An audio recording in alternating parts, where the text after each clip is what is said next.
Hello! Welcome back to my channel 'Hima story time'. ఎలా ఉన్నారందరూ? Sorry అండి. Day 1 Vegas video తర్వాత day 2 video post చేయడానికి కొంచెం late అయింది. బిజీగా ఉండడం వల్ల నేను వీడియో చేయలేకపోయాను. సో, వెగస్‌లో సెకండ్ డే అయితే మేము మార్నింగ్ లేచి, ఫ్రెష్ అయ్యి, బ్రేక్‌ఫాస్ట్ చేసుకొని, దారిలో కార్‌కి గ్యాస్ ఫిల్ చేసుకొని డైరెక్ట్‌గా హూవర్ డ్యామ్‌కయితే స్టార్ట్ అయిపోయాము. సో, మేమున్న హోటల్ నుంచి అయితే హూవర్ డ్యామ్‌కి 45 మినిట్స్ టు 1 అవర్ అయితే పట్టింది మాకు. హూవర్ డ్యామ్ విజిటింగ్‌కైతే మనకు టికెట్స్ ఏమి అవసరం ఉండదు. ఎక్స్‌టీరియర్ మనము అంటే ఫ్రీ వాకింగ్ అనమాట. బట్ ఇంకేదైనా మనకు ఇంటీరియర్ పవర్ ప్లాంట్ కానీ, లేదా డ్యామ్ టన్నెల్స్ అవి చూడాలైతే మనము దానికి టికెట్స్ అవి బుక్ చేసుకోవాల్సి ఉంటుంది. సో, హోవర్ డ్యామ్‌కైతే మనం వచ్చేసాము. కొంచెం మనము లోపలికి వెళ్ళాల్సుంటుంది. డ్యామ్ మొత్తం మనకి ఈ బ్రిడ్జ్ నుంచి అయితే క్లియర్‌గా కనిపిస్తుంది. ఈ హోవర్ డ్యామ్ అనేది బ్లాక్ క్యానియన్‌లో అరిజోనా, నెవాడా బార్డర్ దగ్గర ఉంటుంది. సో, ఈ బ్రిడ్జ్ హైట్ వచ్చి 726 ఫీట్ హైట్‌తో ఉంటుంది. యూఎస్ఏలో ఇది సెకండ్ టాలెస్ట్ డ్యామ్. ఇది మనకు ఫ్లడ్ కంట్రోల్‌ని, వాటర్ సప్లైని, పవర్ జనరేషన్‌ని అన్ని పర్పస్ కోసం ఇది చాలా ఇంపార్టెంట్. మేమైతే ఎక్కువ సేపు ఉండలేదు. ఎందుకంటే, ఆ విండ్ వల్ల మాకు కొంచెం కోల్డ్ అయితే అనిపించింది. సో, త్వరగా చూసేసుకొని మెయిన్ బ్రిడ్జ్ దగ్గరికైతే వెళ్ళాలనుకున్నాము. సో, చూసారు కదా! డ్యామ్ మొత్తం ఎలా ఉందో. సో, కొద్దిసేపయితే మేము ఫోటోస్ తీసుకొని ఇంకా బయలుదేరేసాము. కౌశల్ అండ్ రిత్విక్ అయితే బాబుని అస్సలు వదలలేదు. స్ట్రోలర్ నేను తోయాలంటే నేనని పోటీతో ఉన్నారు. సో, మేమింకా మెయిన్ బ్రిడ్జ్ దగ్గరికి వెళ్ళాలని వచ్చాము కదా! అక్కడైతే మాకు పార్కింగ్ అయితే దొరకలేదు. చాలా సేపు వెయిట్ చేశాము. అప్పటికే ఆఫ్టర్‌నూన్ అయిపోయింది. సో, మాకు పార్కింగ్ దొరకలేదు కాబట్టి మేమింక బయట నుంచే చూసుకొని వెళ్ళిపోయాం. ఇది మెయిన్ బ్రిడ్జ్ డ్యామ్ మీద.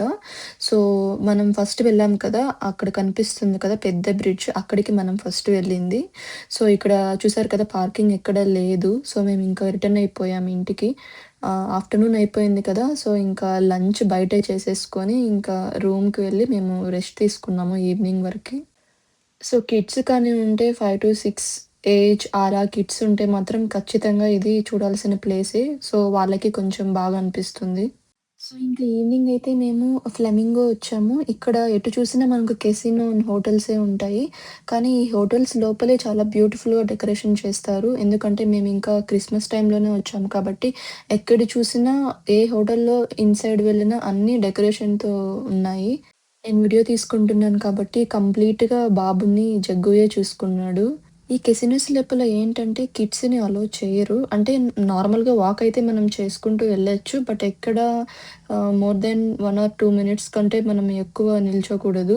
సో, కిడ్స్ నాట్ అలౌడ్ అని చెప్పి మనల్ని వెళ్ళమని చెప్తారు. మేమైతే స్ట్రోలర్ క్యారీ చేసాం కాబట్టి సరిపోయింది. లేదంటే చాలా కష్టమయ్యేది నిజంగా. సో, ఇకపోతే ఇది చూసారా? The most famous blue sky painted ceiling indoor. ఇది వెనేటియన్ రిసార్ట్, ఫారెన్ షాప్స్. ఇక్కడైతే మనకి చూసారంటే మొత్తం ఔట్‌డోర్ ఫీలింగ్ లాగా ఉంటుంది. నేనైతే ఫస్ట్ టైమ్ చూస్తున్నాను కదా! సో, నాకు కొంచెం కొత్తగా అనిపించింది అండ్ చాలా బావుంది కూడా. షాపింగ్స్‌కి మనము వేరే ప్లేసెస్‌కి ఎక్కడికి వెళ్ళాల్సిన అవసరం లేదు. అన్ని ఏ టు జెడ్ అన్ని బ్రాండ్స్ ఇక్కడే ఉంటాయి.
సో, బయటకి రాగానే ఇక్కడ మినీ అక్వేరియం అయితే ఉన్నింది. యష్ అయితే చాలా బాగా ఎంజాయ్ చేశాడు. సో, మాకు కూడా చాలా దూరం నడిచాం కదా! సో, కొంచెం 5 మినిట్స్ అయితే రెస్ట్ తీసుకున్నాం అక్కడ కూర్చొని.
సో ఇదొచ్చేసి సీజర్స్ ప్యాలెస్. మనం తిరగాలే కానీ చాలా ప్లేసెస్ ఉన్నాయి చూడ్డానికి. మేము చాలా వరకు చూడలేదు చెప్పాలంటే. 3 డేస్ ఉన్నాం కానీ మాకు ఆ 3 డేస్ సరిపోలేదు. సో చూసారా ఇది హోటల్ లోపలే. డెకరేషన్ ఎక్కడ చూసినా డెకరేషన్సే. చాలా అంటే చాలా బావున్నాయి. సో ఇక్కడ ఓన్లీ క్రిస్మస్ టైంలోనే ఇలా డెకరేషన్ చేస్తారా? లేకపోతే నార్మల్ టైంలోనే ఇలానే ఉంటుందా అని నాకైతే తెలీదు. బట్ మేమైతే క్రిస్మస్ టైంలో ఎళ్ళాం కాబట్టి ఏ హోటల్‌కెళ్ళినా, ఏ కేసినోకెళ్ళినా ఇలా గ్రాండ్‌గా అయితే కొంచెం డెకరేషన్స్ అవి చేసున్నారు. సో ఈ ప్లేస్ వచ్చి ఫెర్మౌంట్ స్ట్రీట్. ఇక్కడ ఆ పైన చూసారంటే ఇక్కడ జిప్ లైనింగ్ కూడా ఉండింది. కాకపోతే బాబు ఉండడం వల్ల మేమైతే ట్రై చేయలేదు. సో చాలామంది ట్రై చేస్తున్నారు అక్కడ. ఇక్కడ ఏ స్ట్రీట్‌లో చూసినా లైవ్ మ్యూజిక్ కాన్సర్ట్ అయితే జరుగుతుంది. అలాగే స్ట్రీట్ షోస్ కూడా జరుగుతూ ఉన్నాయి కొన్ని. అక్కడ ఒకటి జరుగుతుంది నేను చూపిస్తాను రండి.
సో బాగా ఎంజాయ్ చేశారా? చాలా అంటే చాలా ఫన్‌గా ఉన్నింది కదా! ఈ షో.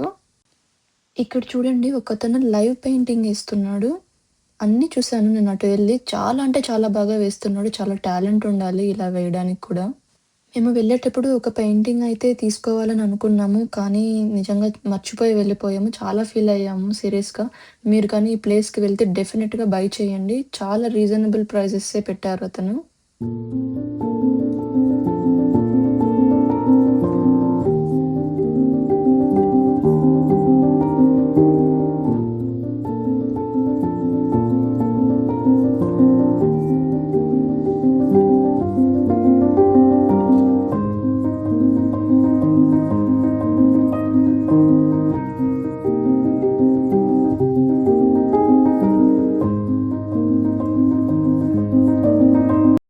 సో చూసారు కదండీ డే 2లో మేము ఏ ఏ ప్లేసెస్ కవర్ చేశాము అని.